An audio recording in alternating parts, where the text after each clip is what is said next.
నమస్తే సార్. శ్రీమాత్రి. సార్, చాలా మందికి నరదిష్టి ఉన్నట్టుండి సడన్గా మొత్తం కోల్పోతూ ఉంటారు. మనీ కానీ, జాబ్ కానీ, వ్యాపారంలో లాస్ కానీ మొత్తం కిందకి పడిపోతూ ఉంటారు సడన్గా.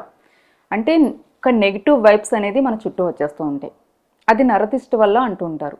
అసలు నరదిష్టి అంటే ఏంటి? నిజంగా నరదిష్టి వల్ల అన్నీ కోల్పోతామా? అంత ఎఫెక్ట్ ఉంటుందా? శ్రీ గురుభ్యో నమః. శ్రీమాత్రి. ఏమో ఇదంతా తెలిసిన విషయమే, నరదృష్టికి నలపరాయి పగులుతుంది అని అంటారు పెద్దవాళ్ళు. కానీ నా జీవితంలో నేను సాక్షాత్తు చూసినవి కూడా ఉన్నాయి. మంచి మంచి వాళ్ళు డీలా పడిపోవడము, వాళ్ళకి చేతబడులు చేశారంట, ఇవో అంటారు. నాకు అవన్నీ నమ్మదు. కానీ నరదృష్టి మాత్రం బలంగా పడి మనుషులు చాలా హీనంగా పడిపోతూ ఉంటారు. ఆరోగ్య సమస్యలు వస్తాయి, ఆస్తులు కోల్పోతారు, తెలియకుండానే ఆస్తులు అమ్మేస్తారు, ఎవరెవరికో చెక్కులు పెడతారు, ఇట్లా చాలా జరిగాయి. గందరగోళం అయిపోతుంది. సో ఒక్కటి చెప్పండి, ప్రతి మనిషి తన ఆరాని ఎప్పటికప్పుడు ప్యూరిఫై చేసుకుంటూ ఉండాలి. మన శరీరం ఏదైతే ఉంటుందో మన చుట్టూ కూడా మనకి శరీరం ఉంటుంది. ఇది అన్నమయ శరీరము, దీనికి ఒక ఫీట్లో మనోమయ శరీరం ఉంటుంది, తర్వాత విజ్ఞానమయ శరీరము, ఆనందమయ శరీరం అని 5 శరీరాలు ఉంటాయి. మనకి పంచకోశములు ఉంటాయి. మన యొక్క చెయ్యి ఎక్కడి దాకా అయితే వెళ్తుందో అక్కడ దాకా మన ఆరా ఉంటుంది ఎప్పుడు కూడా. ఇది 2 ఫీట్ల ఆరా. ఇది ప్యూర్గా ఉండాలి ఎప్పుడు కూడా. అంటే ఆరా ఎప్పుడైతే గనక వీక్ అయిపోతుందో అప్పుడు మనకి ఆ మనిషి ముఖం తెలిసిపోతుంది. మనిషి ముఖం మొత్తం కూడా నీరసమైపోవడము, తేజస్సు లేకుండా ఉండడము, అట్లాగే కళ్ళు ఇట్లా ఇట్లా పడిపోతూ ఉంటాయి అన్నమాట. వాళ్ళ కళ్ళ మీద ఏదో బరువు ఉన్నట్టు వాళ్ళకి అనిపించడము, ఒంటి మీద ఎవరో కూర్చున్నట్టు అనిపించడము, బరువు అనిపించడము, తర్వాత ఏ పని చేయబుద్ధి కాకపోవడము, చీరా చూస్తే నిద్రపోతారు, ఎప్పుడూ నిద్రపోవాలనిపిస్తుంది కానీ నిద్ర రాదు, పడుకుంటారు కానీ నిద్ర రాదు, ఏదో ఆలోచనలు రావడము, ఇలాంటివన్నీ జరుగుతాయి. ఇవన్నీ సిమ్టమ్స్, నరదృష్టికి ఇవన్నీ సిమ్టమ్స్. ఉన్నట్టుండి నీరసం అయిపోవడము, ఇలాంటివన్నీ కూడా నరదృష్టి. ఈ నరదృష్టి నుంచి పోవాలి అని అంటే ఎప్పుడైనా సరే ఏదైనా ఫంక్షన్కి వెళ్ళినా ఎక్కడికన్నా వెళ్ళినా సరే మనం తప్పకుండా ఏంటంటే, ఒకటి ఎడమ కాలుకి నల్లదారం కంపల్సరీ కట్టుకోవాలి. ఎడమ కాలుకి నల్లదారం కట్టుకోవాలి. ఒకటి కన్ను అని కూడా దొరుకుతుంది, ఎక్కడైనా పూజా సామాగ్రి షాప్లో అడిగితే ఇస్తారు. కన్ను దారం అంటే వాళ్ళు ఇస్తారు, కన్ను ఉన్న దారం ఇస్తారు. చిన్నప్పుడు పిల్లలకు కట్టేవాళ్ళు కన్ను దారం కడతారు పిల్లలకి. పాదరసంతో ఉన్నది కన్ను దారం ఉంటుంది, పాదరసం నుంచి. అది కంపల్సరీ కాలుకు కట్టుకోవాలి, ఎడమ కాలు కట్టుకోవాలి. ముఖ్యంగా ఆడపిల్లలు తప్పకుండా కట్టుకోవాలి, ఆడపిల్లకి తొందరగా దిష్టి జరుగుతుంది. సో అదొకటి. రెండవది ఏంటంటే, మిరపకాయలతో దిష్టి తీయొచ్చు. అంటే ఎండు మిరపకాయలతో, ఎండు మిరపకాయలు ఉప్పు పట్టుకొని ముందు నుంచి ఇలా డిష్ తీసి మళ్ళీ ఇలా డిష్ తీసి పైనుంచి కిందికని తూతూ అని ఉంచేసి ఏం చేయాలంటే నిప్పు కణికల్లో వేయాలి. నిప్పు కణికల్లో వేస్తే వాస్తవంగా మామూలు మిరపకాయలు వేస్తే కుంటు వస్తుంది, దిష్టి తీసిన తర్వాత మిరపకాయలు వేస్తే కుంటు రాదు, తెలిసిపోతుంది అక్కడ. ఇది చిన్నప్పటి నుంచి నేను చూస్తుంది, మా అమ్మ నాకు తీయడము, నిప్పుల్లో వేయడము, నాకు తెలిసిపోవడము. అవన్నీ ఏం జరగవు, నేను రేపు పొద్దున నేను ఉత్తి మిరపకాయలు వేసి చూపిస్తా, కుంటు రాదు, ఇప్పుడు ఇట్లా కుంటు రాదు, రేపు కూడా కుంటు రాదు, ఈ మిరపకాయలు ఒరిజినల్ కాదు అని చెప్పి అనేవాడిని నేను. అట్లని మా అమ్మతో గొడవ పెట్టుకొని నెక్స్ట్ డే మిరపకాయలు వేసేవాడిని. మా అమ్మ వద్దురా అనేది. ఆ మిరపకాయలు వేయగానే ఇంతంత కుంటు వచ్చేది. చూసా, నిన్న డిష్ జరిగింది కాబట్టి కుంటు రాలే, ఇప్పుడు వచ్చింది అని. అది వాస్తవం, అది నేను ఒప్పుకున్నా. అట్లాగే కొంతమంది ఏం చేస్తారు అంటే, పేలికలు ఉంటాయి కదా, క్లాత్స్, వాటిని కూడా నూనెలో తడిపి ఆ తర్వాత డిష్ తీస్తారు. ఆ డిష్ తీసి పైనుంచి కింద నుంచి ఇక్కడ నుంచి ఇలా అంతా మొత్తం తీసి కాళ్ళ మీద నుంచి కూడా తీసి తర్వాత తూతూ అని చెప్పేసి దాన్ని కాలుస్తూ ఉంటారు. కాలుస్తూ ఉంటే డ్రాప్స్ పడతా ఉంటాయి అన్నమాట. ఇది నీళ్ళలాగా పడతా ఉంటుంది. వాస్తవంగా నూనె కాల్చినప్పుడు నూనె మండుతూ అది పడుతుంది, కానీ అంత నల్లగా పడదు. కానీ ఇది నల్లగా అయిపోయి పడుతుంది అనమాట. అంటే డిస్ట్ ఎక్కింది అని అర్థం. అది నీళ్లలాగా దారపడుతుంది. నీళ్లలాగా దారపడితే ఇంకా డిస్ట్ ఎక్కువ అయినట్టు అర్థం. ఇది ఒకటి. తర్వాత ఉప్పుతోటి ఇంకా ఏమీ లేవు, ఇవన్నీ లేవు అంటే దొడ్డు ఉప్పు ఏదైతే ఉంటుందో దొడ్డు ఉప్పుతోటి, రాక్ సాల్ట్ తోటి కూడా డిస్ట్ తీసి దాన్ని కూడా తూతూ అనుమసి నీళ్ళలో వేయాలి. పారే నీళ్ళలో కానీ లేదంటే బకెట్లో కానీ వేసి చెట్లకు పోసేసేయాలి. ఒక్కొక్కసారి ఆ బకెట్లో నీళ్ళలో పోసి చెట్లకు పోస్తాం కదా, ఆ నెగిటివ్ తట్టుకోలేక చెట్లు కూడా మాడిపోతాయి అన్నమాట. అలా కూడా మనకి దిష్టి ఉంటుంది. అంటే దిష్టి అనేది ఎవరైనా తీయాలా సార్? ఎవరికి వాళ్ళు తీసుకోకూడదు. వాళ్ళకన్నా పెద్దవాళ్ళు తీయాలి, చిన్నవాళ్ళు తీయకూడదు. కానీ దిష్టి తీసిన వాళ్ళు కూడా కంపల్సరీ దిష్టి తీసిన తర్వాత కాళ్ళు చేతులు కడుక్కోవాలి, వీలైతే స్నానం చేయాలి. స్నానం చేసి కొంచెం ప్రశాంతంగా కూర్చోవాలి. ఎక్కడైనా కూర్చొని ఒక 5-10 నిమిషాలు కూర్చొని నమశివాయ కానీ నారాయణ నామస్మరణ కానీ ఓం నమ శివాయ ఓం నమో నారాయణాయ ఈ మంత్రమును తప్పకుండా 108 సార్లు జపం చేసుకోవాలి. లేకపోతే వాళ్ళకి కూడా నెగిటివ్ వాళ్ళకి అంటుకుంటుంది వైబ్స్. ఎందుకోసం అంటే చిన్నప్పటి నుంచి నాకు ఎక్కువ డిష్ తెలియదు అనమాట. ఎందుకోసం అంటే మనం ఎక్కడ పోయినా అల్లరి. చిన్నప్పటి నుంచి ఏ పెళ్ళకి పోయినా మా చుట్టాల పెళ్ళికి పోయినా ఎక్కడ పోయినా నన్ను అందరు గుర్తుపట్టేటోళ్ళు. ఇప్పటికీ ప్రదీప్ అంటే ఎవరైనా గుర్తుపట్టేస్తారు, వాడు అల్లరోడు అని చెప్పేసి అందరూ అంటారు ఇప్పటికి మా వాళ్ళందరూ. కానీ ఇప్పుడు చాలా సైలెంట్ కదా సార్. ఏదో చిన్నప్పుడు బాగా విపరీతంగా అల్లరి చేస్తాను. ఎంత అల్లరి చేస్తాను అంటే ఒక్కొక్కళ్ళు వాళ్ళకి మెమొరీ ఉండిపోయి అట్లాంటి అల్లరి చేశాను నేను. సో మీరు అందరిలోనే సో అట్లా అల్లరి చేశాం కాబట్టి నాకు విపరీతంగా డిష్ కలిగేది. ఆ డిష్ తోటి మా అమ్మ ఏం చేసిందంటే, ఒక ఆమె వస్తుంది మా ఇంటి పని మనిషి ఒక వచ్చిందన్నమాట, దిష్టి మంత్రం వస్తుంది అనమాట. ఆమె నాకు దిష్టి వెయ్యంగానే ఇంకా ఆమె పరిస్థితి చూడాలి, ఇంకా కూర్చుంటది ఇంకా బోక్ అని మొత్తం తెనుపులు తీస్తూ ఉంటుంది. ఆమె ఆ తెనుపులు తీస్తూ ఉంటే ఈ అన్ని డ్రామాలు ఎక్కడి నుంచి ఆడుతుంది ఈమె అని చెప్పేసి నేను అనుకునేవారు. అప్పుడు మా అమ్మతో అన్న, ఎందుకు ఆ డ్రామాలు ఆడుతుంది అంటే, అట్లా అనొద్దురా, దిష్టి మంత్రం వేసిన వాళ్ళకి అట్లా అవుతుంది అని చెప్పేసానంటే అవన్నీ ఏం లేదు అని నేను అన్నా అనమాట. సరే ఒకసారి నువ్వు ఈ దిష్టి ఏం దొరుకుతుందో, రేపట్లో నేను ఫంక్షన్ పోతున్నా కదా, అంటే నేను ఎంగేజ్మెంట్ చేయడానికి పెళ్ళిళ్ళు చాలా పెళ్ళిళ్ళు చేయించిన, నేను ఏ పెళ్లి చేసి వచ్చినా కూడా నాకు అదే ఇదనమాట. సో నేను పెళ్లి చేసి వచ్చినాక మా అమ్మ డిష్ చేసింది. నెక్స్ట్ డే మా అమ్మ బాగా అనారోగ్యమై పడిపోయింది అనమాట, జ్వరం వచ్చి. అప్పుడు నాకు అర్థమైంది, అమ్మో డిష్ భయంకరం ఉంటుంది. అప్పుడు ఆమె వచ్చి మా అమ్మకి డిష్ తీసింది, నాకు డిష్ తీసింది, మళ్ళీ వాకని మళ్ళీ తెంపులు. ఆమె తెంపులు తీసిన ప్రతిసారి మా అమ్మ ఇంత బియ్యము, ఇంత ఒక 11 రూపాయలు బెల్లము చాయ్ పెట్టి పంపించేది అనమాట. సో అట్లాగే చాలా ఉంటాయి. దిష్టి కంపల్సరీ తీయించుకోవాలి. బెల్లముతో, ఇది ఉప్పుతో కానీ, నిమ్మకాయలతో కానీ, మిరపకాయలతో కానీ తప్పకుండా దిష్టి తీపించుకోవాలి. దిష్టి అనేది జీవితంలో చాలా ముఖ్యం. ఎప్పటికప్పుడు దిష్టి నుంచి మిమ్మల్ని రక్షించుకోవాలి అని అంటే ఇది జ్వాలాముఖి మాల అని ఉంటుంది. ఈ మాల మెడలో వేసుకోవాలి తప్పకుండా. దీని ప్రత్యేకత ఏమిటి అని అంటే, ఇది వేరే కంట్రీస్లో ఎక్కడైతే హిమాలయ పర్వతాలు వాల్కనోస్ ఎక్కడైతే పేలుతాయో, ఆ లైవ్ వాల్కనో పేలిన తర్వాత ఆ లైవ్ వాల్కనోని తీసి నీళ్ళలో వేస్తారు, బకెట్లో నీళ్ళలో వేస్తారు. ఆ తడిసిన వాల్కనో ముద్ద ఇది, రాయి, వాల్కనో రాయి ఇది. అందుకోసమే జ్వాలాముఖి అంటారు. ఇది ఎక్కడ దొరకదు మీకు, ఒరిజినల్. ఈ జ్వాలాముఖి మాలని మాత్రమే ధరించాలి. ఇది కూడా నా దగ్గర చాలా తక్కువ స్టాక్ ఉంది.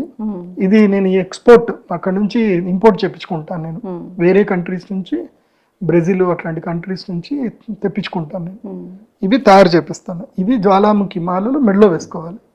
Most of the film stars చాలా మంది వేసుకుంటారు, బయట కనబడినివ్వరు, వాళ్ళు లోపల ఉంటాయి, వాళ్ళకి కనబడినివ్వరు. ఆడవాళ్ళు కూడా వేసుకోవచ్చు, అందరు ఎవరైనా వేసుకోవచ్చు. దీనికి నాన్ వెజ్ తినడము అవంటి ఏముండవు, ఎక్కడైనా వేసుకోవచ్చు, ఎట్టనవచ్చు. ఇది ప్రొటెక్షన్ చేయడానికి కదా ఉంది. ఇదే ప్రొటెక్ట్ చేయలేక దీన్ని ఏదో ప్రొటెక్ట్ చేసుకోలేకపోతే మననేం ప్రొటెక్ట్ చేస్తుంది. So anywhere it's can wear. Non veg తినొచ్చు, ఏదైనా నడిచిపోతుంది. స్త్రీలకి ముట్టు భయము అలాంటిది ఏం లేదు, any time you can wear. ఇది ప్రొటెక్షన్ కోసం అని చెప్పేసి, ఇది ఒక ఆయుధం లాగా ఎప్పుడైనా మనం దగ్గర పెట్టుకోవచ్చు. ఇది వేసుకుంటే నరదృష్టి నుంచి ఇది కొంచెం కాపాడుతుంది. సో ఇది కూడా లేదు, ఇంకా విపరీతంగా ఉంది, లైక్ డయేరియా రావడము. అసలు దీని ఐడియోపతిక్ అంటారు అనమాట. అంటే డాక్టర్ దగ్గరికి పోయినా మెడికల్లో ఏం తెలియదు, ఏ టెస్ట్లు పెట్టినా తెలియదు, కానీ మాత్రం మనిషి టింగర్ పడిపోతూ ఉంటారు. అలాంటి సమయంలో నల్ల పసుపు మాల ఉంటుంది. అది కొంచెం కాస్ట్లీ, అది ప్రత్యేకంగా నేను బెంగాల్లో తయారు చేసి తీసుకొస్తాను నేను. నల్ల పసుపు మాల మీ దగ్గర ఉంటుందా సార్? అది నా దగ్గర ఉంటాయి, లిమిటెడ్ స్టాక్ ఉంటుంది. ఆ నల్ల పసుపు మాల అది ఇస్తాను. నల్ల పసుపు మాల తర్వాత ఒక మెడిసిన్ ఇస్తాను, అది ఇస్తే దెబ్బకి మనకున్నారు, నాకు శిష్యులు ఉన్నారు. సో వాళ్ళకి నేను ఇస్తాను. నాకు చాలా మంది శిష్యులకు అది మంచి జరిగింది, ఇచ్చేస్తాను. సో కానీ సూర్య నమస్కారాలు వెయ్యాలి. సూర్య నమస్కారాలు లేకపోతే దిష్టి పోదు. అంటే హైయెస్ట్ లెవెల్లో ఉన్న దిష్టిలు కూడా సూర్య నమస్కార ప్రాక్టీసు, సూర్య ఉపాసన వల్ల పోతుంది. నీకు ఎంత దిష్టి ఉన్నా, ఎంత అనారోగ్యం ఉన్నా, ఉదయిస్తున్న సూర్యుడు అంటే 6:30 నుంచి 8 గంటల వరకు సూర్యుని ఎండలో కూర్చోవాలి. కూర్చుంటే నీ ఆరా ప్యూర్ అయిపోతుంది పక్క. అదే కదా సూర్యుడిలో ఉన్న శక్తి. అక్కడ కూర్చొని మంచిగా ఆరా ప్యూరిఫై చేసుకోవాలి. అట్లాగే ఈ శ్రీచక్ర స్ఫటికలింగం ఉంటుంది, అది మంచిగా మన ఆజ్ఞాచక్రం దగ్గర పెట్టుకుని మెడిటేషన్ చేసుకుంటే మనకు ఒక శక్తి ఏమొస్తుంది అని అంటే, భవిష్యత్తులో ఏదైనా మనకి కీడు జరగకపోతే మనకు నేచర్ సిమ్టమ్ ఇచ్చేస్తుంది, తెలిసిపోతుంది ముందుగా, తెలిసిపోతుంది. సో మనకి అది తెలిసిపోతుంది కాబట్టి మనని దేవుడు మనం ప్రొటెక్ట్ చేసేస్తాడు. సో అది మనకి ఆజ్ఞాచక్రం దగ్గర పెట్టుకొని మనకి మన దగ్గర ఉంటుందా సార్? ఉంటుంది ఉంటుంది. ఓకే. ఇదిగోండి ఇదే శ్రీచక్ర స్ఫటికలింగం. ఇది స్ఫటికానికి ఉన్న గొప్ప శక్తి స్ఫటిక కదా సార్ అది? ఇక్కడ సూర్యుడు కిరణాలు పడి ఇక్కడ ఆజ్ఞాచక్రంలో పడాలి. ఇది రోజు ఇలా పట్టుకొని ఇలా నుదురు దగ్గర పెట్టుకొని రోజు సూర్యోదయం దగ్గర కూర్చున్నాం అనుకోండి, ఆటోమేటిక్ గా మన ఆజ్ఞాచక్రము మన పీనల్ గ్లాండ్ ప్యూరిఫై అయిపోతుంది. అప్పుడు మన ఆరా కూడా ప్యూరిఫై అయిపోతుంది. అప్పుడు ఏ నరదృష్టి ఏది మనకి పడదు. నిజంగా చెప్పాలంటే నేను అందరు ఆస్ట్రాలజర్ లెక్క, అంటే కొంతమంది ఉంటారు పెద్ద పెద్ద రుద్రాక్ష మాలలు వేస్తారు, నేను ఏదీ వేయను.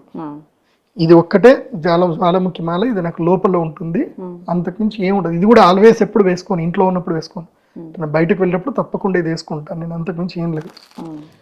సో ఇది చూడండి, నాకు ఎలాంటి తాయెత్తులు ఉండవు, ఏమి ఉండవు, ఒక వజ్రం ఉంగరం ఉంటుంది. ఐఎమ్ వెరీ సింపుల్ అన్నమాట. నేను గాంభీర్యాలు చూపించను, లేనిపోని చెయ్యను, హడావిడు మన దగ్గర ఉండవు. సో వస్తే ప్రశాంతంగా ఫ్రెండ్లీగా మాట్లాడతాను. అందరూ ఆశ్చర్యపోతారు, మేమేమో అనుకున్నాం గురుగారు, మీరేమో పెద్దవాళ్ళు అనుకున్నా, అది అనుకున్నా, మీరు ఇంత సింపుల్ గా ఉంటారు అనుకోలేదు. అంతే, ఆల్వేస్ విల్ బి సింపుల్ అనమాట. చాలా మీ ఫ్రెండ్ లాగా ఉంటాను, నేనేమి అంతగా ఉండదు. అడిక్ట్ అయిపోతారు ఒకసారి వస్తే, అంతే. సో చక్కగా ఇలా మీరు దృష్టి తీసుకోండి అమ్మలు, చక్కగా దృష్టి తీయండి. మేబీ ఇలాంటి ప్రాబ్లమ్స్ లో బాధపడే వాళ్ళకి ఇది మీరు అపాయింట్మెంట్ కాల్ చేస్తే ఇస్తారు కదా సార్, అవైలబుల్ ఉంటుంది, మంచి సొల్యూషన్. ఇంకోటి ఏంటంటే ఉప్పు నీళ్లతో స్నానం చేయాలి, వారంకి ఒక్కసారి అయినా సరే ఉప్పు నీళ్లతో స్నానం చేయాలి. మాఘ పౌర్ణమి, ప్రతి పౌర్ణమికి ఎప్పుడైనా సంవత్సరంలో ఒక పౌర్ణమి రోజు ఉప్పు నీళ్ళలో స్నానం చేయాలి. అట్లాగని చెప్పి ప్రతిరోజు స్నానం చేయకూడదు, ప్రతిరోజు స్నానం చేస్తే బాడీకి మంచిది కాదు. సంవత్సరానికి 2 మార్లు, అంటే 6 నెలలకు ఒక్కసారి ఉప్పు నీళ్ళలో స్నానం చేయాలి. మరీ ఎక్కువ నెగిటివ్ ఉందంటే నెలకు ఒక్కసారి పౌర్ణమి రోజు ఉప్పు నీళ్ళలో స్నానం చేయాలి. పౌర్ణమి రోజు మాఘ పౌర్ణమి, కార్తీక పౌర్ణమి, ఈ 2 కూడా సముద్ర స్నానంకి మంచిది. సో మాఘ పౌర్ణమి సముద్ర స్నానం చేయాల్సిందే. ఒకవేళ ఇంట్లో నెగిటివ్ ఎనర్జీని పోగొట్టుకోవాలంటే ఏం చేయాలి సార్? ఇంట్లో నెగిటివ్ పోవాలి అని అంటే మెయిన్గా ఏంటంటే ఇంట్లో ఈ యొక్క 7 రకాల ఊదు అని ఒకటి ఉంటుంది. మనకి దవాసాజ్ దుకాణంకి వెళ్తే దొరుకుతుంది, మనకి పూజా సామాగ్రి షాప్కి వెళ్తే దొరుకుతుంది. సో 7 టైప్స్ ఆఫ్ దీని ఏమంటారు, దాన్ని ఊదు అంటారు, దాన్ని ఇంగ్లీష్లో ఏమంటారు నాకు అంత తెలియదు. సో అది మనం తెప్పించుకొని ఇంట్లో నిప్పు కణికలు వేసి ఇంట్లో ఊదు వేయాలి, అది ఒకటి మంచిది. రెండోది, ఇది దొరకలేదు అనుకోండి, ఆవు పిడకలు ఉంటాయి కదా, ఆవు పిడకల మీద కర్పూరం వెలిగించి నెయ్యి పోస్తూ ఆవు పిడకల్ని వెలిగించాలి. ఆవు పిడకల యొక్క మొత్తము ఇంట్లో అది వస్తే చాలా మంచిది. ఇంట్లో నెగిటివ్స్ ఎక్కడో చచ్చిపోతాయి, ఇంకా బయటకు వెళ్ళిపోతాయి, మన ఇంట్లో ఉండవు కంటికి కనపడే నెగిటివ్స్ అంతా వెళ్ళిపోతాయి. ఆవు పేడ అది చాలా శ్రేష్టం, అదైనా చేయాలి. తర్వాత ఇల్లు తూడ్చేటప్పుడు కంపల్సరీ ఇంత రాళ్ల ఉప్పు నీళ్లలో వేసి ఇల్లు తుడవాలి, అది కూడా ఒక విధంగా మంచిది నెగిటివ్ పోవడానికి. తర్వాత ప్రతి ఇంటికి కూడా గృహరక్షా యంత్రం అని ఒకటి ఉంటుంది. ఆ గృహరక్షా యంత్రం ఏం చేయాలంటే ఇంటికి గుమ్మాని మీద వేయాలి, దాని మీద 5 యంత్రాలు ఉంటాయి, అది ఇంటి గుమ్మానికి పెట్టుకోవాలి. మెయిన్ డోర్ గుమ్మంకి 2 మేకులు వేసి పెడితే అయిపోతుంది. అదంతా 2100 రూపాయలు. అది పెట్టేసుకుంటే వాళ్ళకి నేను కొరియర్ చేస్తాము, అది పెట్టుకున్న ఇంటికి రక్షగా ఉంటుంది. చాలా మందికి మంచి జరిగింది ఇంటికి పెట్టుకున్నాక. సో ఇప్పుడు ముఖ్యంగా ఎక్కడ పెట్టుకోవాలంటే శ్మశానం దగ్గర ఇండ్లు ఉంటాయి కదా, కొంతమంది రోజు వాళ్ళు వద్దనుకున్నా వాళ్ళ ఇంటి ఎదురుగా పోతానే ఉంటాయి. ఇప్పుడు కొంతమంది ఇండ్లు ఉంటాయి, ఇప్పుడు నా ఫ్రెండ్ ఇల్లు మా ఇంటి దగ్గర నిజామాబాద్ లో శ్రీవాణి పబ్లిక్ స్కూల్ అని ఒకటి ఉంటుండే అనమాట. అక్కడ వాళ్ళు వద్దనుకున్నా రోజు వాళ్ళ ఇంటి దగ్గర శ్మశానం పోయి, ఎవరి ఇంట్లో తెచ్చి ఊర్లో ఎవరు తెచ్చిపోయినా వాళ్ళకి తెలిసిపోతుంది, ఎందుకోసం అంటే వాళ్ళ ఇంటి ముందుకు వచ్చి శ్మశానం పోయేది అనమాట. సో వాళ్ళకి నెగిటివ్ బాగా ఎక్కువయ్యేది అనమాట. అప్పుడు వాళ్ళకి యంత్రం ఇస్తే అది పెట్టుకున్నారు, వాళ్ళకి మంచి జరిగింది. గృహరక్ష యంత్రం పెట్టుకోవచ్చు. సో ఇట్లా నెగిటివ్ ఎనర్జీకి ఇది మంచి సొల్యూషన్. దేనికైనా మంచిది సొల్యూషన్ అంటే చక్కగా ప్రతిరోజు ఆడపిల్లలు అయితే మంచిగా పసుపు పెట్టుకోవాలి, ఒంటికి పసుపు పెట్టుకొని స్నానం చేయడము, వారంకి ఒక్కసారి శుక్రవారం రోజు, అది మంచిది. ఇంకోటి ఏంటంటే నల్ల పసుపు దొరుకుతుంది, ఆ నల్ల పసుపుని పెట్టుకోవడము, లేదంటే ఎక్కడైనా దేవాలయాల్లో ఎక్కడైనా యజ్ఞం జరిగిన తర్వాత ఆ యజ్ఞ విభూతి తీసుకొని ఆ విభూతిలో ఇంత నెయ్యి కలిపి దాన్ని నల్లబొట్టు పెట్టుకోవడము, అది కూడా మంచిదే. సో ఇట్లా మనం ప్రొటెక్ట్ చేసుకుంటూ ఉండాలి. మెయిన్గా కాళికా అమ్మవారిని బాగా పూజ చేయడము, అమ్మవారి హారతులు తీసుకోవడము, అంతా కూడా నెగిటివ్ అంతా తీసేస్తుంది. సో ఇది నరదృష్టికి నాకు తెలిసిన చిన్న సొల్యూషన్స్. అయ్యో, చిన్న సొల్యూషన్స్, సరే పెద్ద రెమెడీస్ ఇవన్నీ. చిన్నవే కానీ రిజల్ట్ అద్భుతంగా ఉంటుంది. ఇంట్లో కానీ ఒంట్లో కానీ ఏ నెగిటివ్ ఎనర్జీ ఉన్నా ఇప్పుడు మీరు చెప్పినవన్నీ కూడా పాటిస్తే, అలాగే మీరు ఇచ్చినవి కూడా తీసుకొని ఇంటి ముందు పెట్టుకుంటే నెగిటివ్ ఎనర్జీ అనేది క్లోజ్ అవుతుంది. మంచిది.